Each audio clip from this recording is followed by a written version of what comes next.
Hello, and welcome to Tales for Life. In each episode of this podcast, we'll explore a folk or fairy tale from a different culture or region and discover the life lessons, values, and morals they offer that we can use today.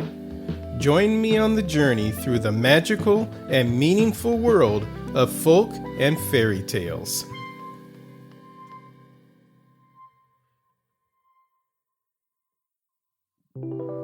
Greetings, story lovers, and welcome to another episode of Tales for Life, the podcast that journeys through life one tale at a time.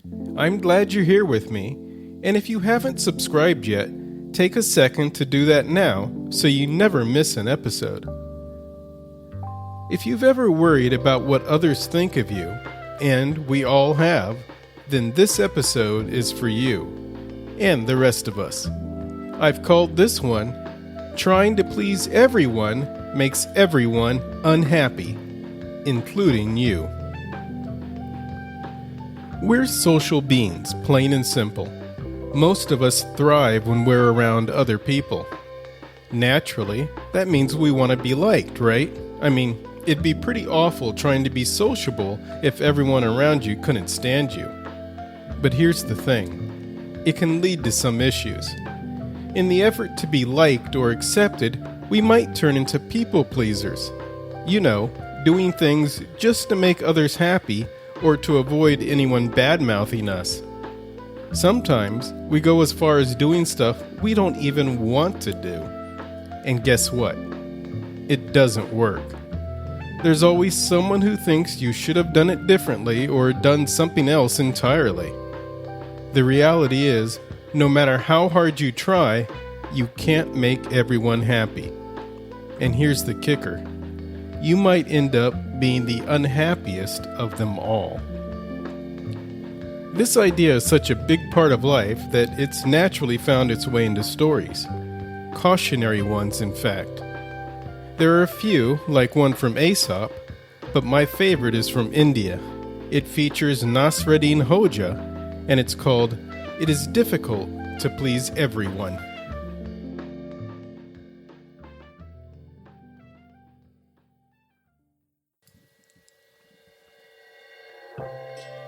One day, Nasreddin Hodja went to market, taking his son with him.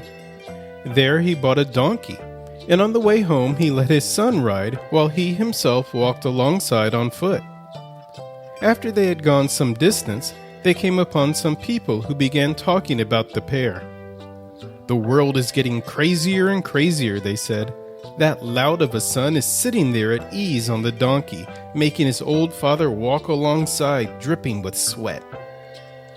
Nasreddin Hodja heard this comment and had his son climb down, and he himself took a seat on the donkey's back. "Now the people will be satisfied," he murmured.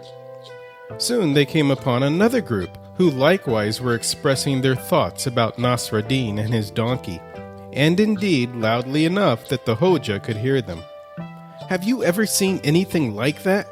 That must be an unnatural father who makes his poor boy run on foot while he himself rides proudly along on the donkey." The Hodja momentarily halted the donkey. "Climb up here with me," he said to his son. A short distance later, they came upon another party, who likewise expressed their opinion clearly. "Such animal abuse! Isn't that shameless for a cleric to torment such a poor donkey? Couldn't the two of you use your own legs and give the donkey a little rest?" The Hodja stopped once again.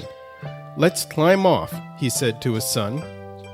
They both dismounted and walked along on foot beside the donkey. But they had not gone far when they came upon another group of people who also had something to say about them. They heaped ridicule upon them. "Such a cheapskate. It's just like him to buy a donkey and is then too stingy to use the animal.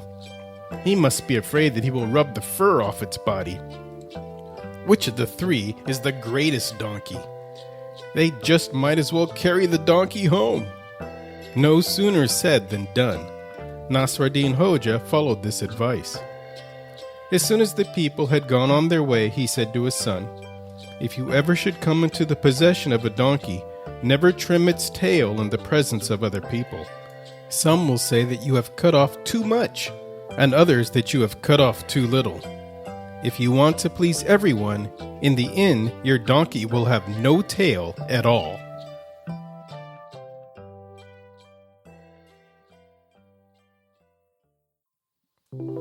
Like most Nasreddin Hodja tales, this one is quick and to the point, but its message sticks with you for life.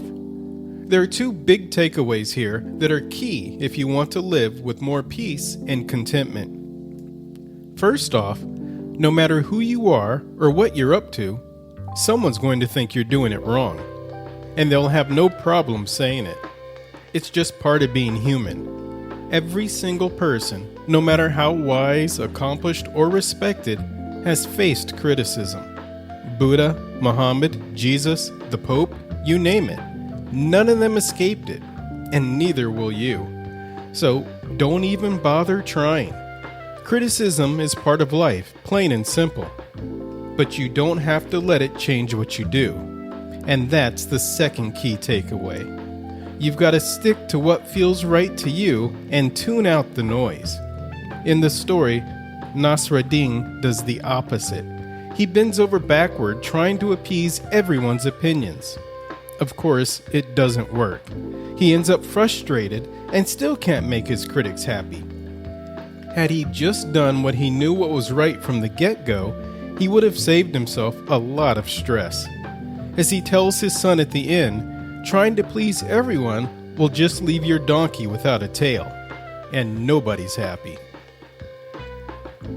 I hope you've enjoyed another episode of Tales for Life, and if so, don't forget to subscribe and pass the word along, because there's nothing like timeless wisdom and stories to inspire and lift us up. Remember, life's too short to waste chasing approval from everyone around you. Stay true to yourself, trust your instincts, and find happiness and inner peace in doing what feels right. Thanks for listening, and we'll see you next time on Tales for Life.